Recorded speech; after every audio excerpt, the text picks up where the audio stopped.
Hey guys, aloha. Everything's going well. Just in middle of preparations. About 48 hours away from taking the field for pregame warmup. So the mentality's got to be there, the approach. But our guys are taking the right mindset and pleased with it. Obviously, everybody's been first class and hospitable, and we're thrilled to be here. Looking forward to the game on Friday, early afternoon, late afternoon, and evening. Steve? Coach, is it a little bit distracting, or how confident that you guys will be able to play the game, just when there's some reports coming out on the Hawai'i side? Oh yeah, I mean that's like everything else that we've dealt with the last 2 years. Is none of that stuff we have any control over. We've had great focus, great mindset. I talked to our guys even last year when all this stuff was occurring, and really now, my second year as a head coach, it's talking about having blinders on and all that stuff. We're not paying any attention to it. We're playing this game and we're excited for it. And the other thing too is because the Hawai'i had so many changes going into the game, part of this whole problems that started. Is this now an additional layer of preparation that you have to do just because not just again don't know which first will be? Yeah, not any different. I mean, we've got 89 guys that are going to be capable of playing. We played Tulane last year with 62 players. So I mean, that's college football this day and age. So obviously, we want everybody to be healthy and well and to make sure there's no safety issues. But until we run out of bodies, without science, I'm funny. We're good, and we'll game plan accordingly.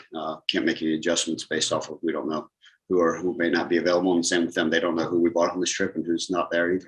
Okay. And again, you talked about just trying to get rid of the distractions of the strip and everything. Sounds like you have managed to do the informative part, but how's the other part been going? Just focusing on the practice. Yeah, knock on wood, right? I think I haven't.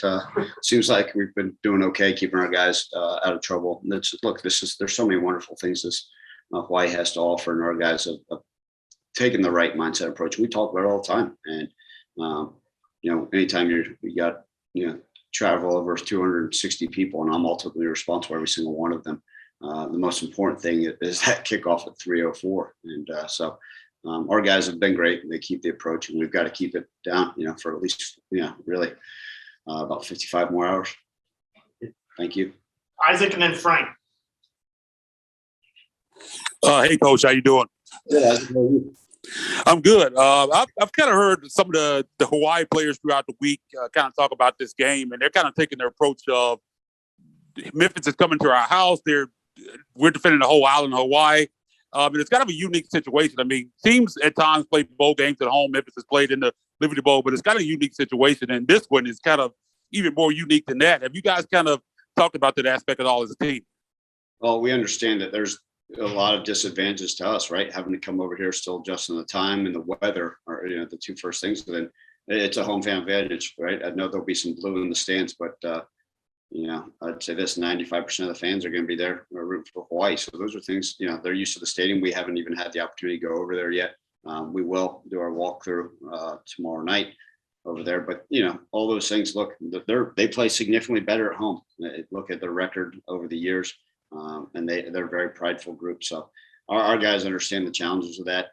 We've got to treat it no matter what. I don't care if we're playing Liberty Bowl, Aloha Stadium, wherever we may be playing, Yuching Stadium, all those things. It doesn't matter if it's the parking lot at the hotel. We have to have that approach. And, to answer that question earlier about having that focus and that mindset, all those other things that come along with playing, in a bowl game, really as a away opponent, with the other team having a home field advantage. That's the nature of it. But again, we go out and play our ball, and we got to execute ourselves. Frank. Hey, Ryan, I'm not sure what the temperature is right there right now, but how has it been for your players on the field in terms of conditioning, keeping their wind up and all that? Yeah, Frank, it's that fine line. I think 2 days ago we talked about just being able to deal with it, right? You're playing late December football, which is a great thing. And so you want your guys to be in shape, but you also have to have fresh legs for the game. So it's, we're not coming out here and running wind sprints to try to get them conditioned for this heat, constantly pushing the hydration, all those things.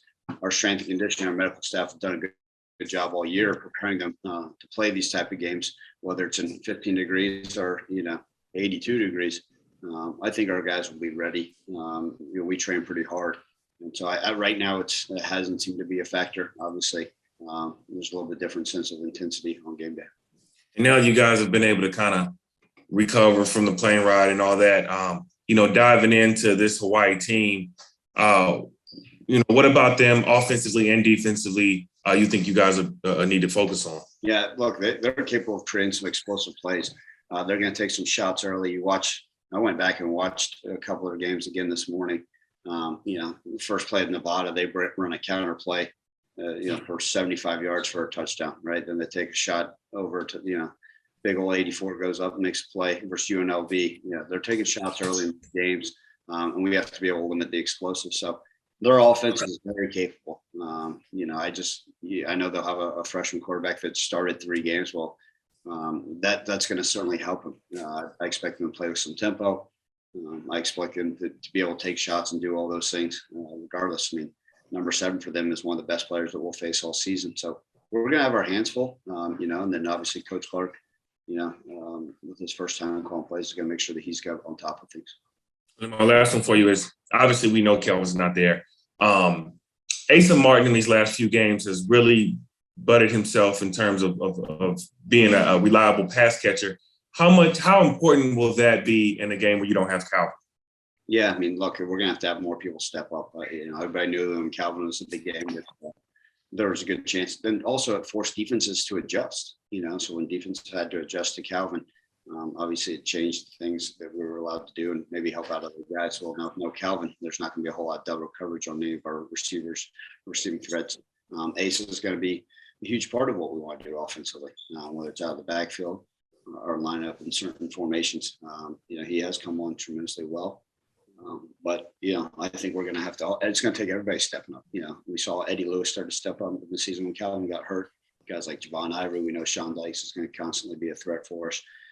We've seen Markel Jones, a guy that most of the season nobody knew who the heck he was. Kobe Drake. So there's going to be a lot of names that we're going to have to get out there and find ways to be creative and get them the football. Appreciate you, Ryan. Yes, sir. Appreciate you. Thanks, Coach Silverfield. Thanks, guys. Well, Is Coach McIntyre at all helping remotely or?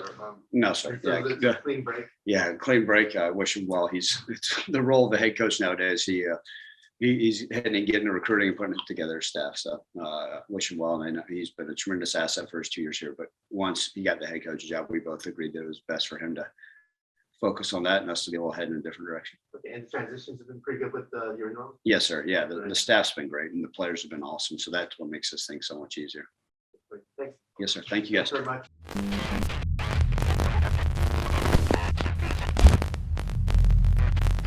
much.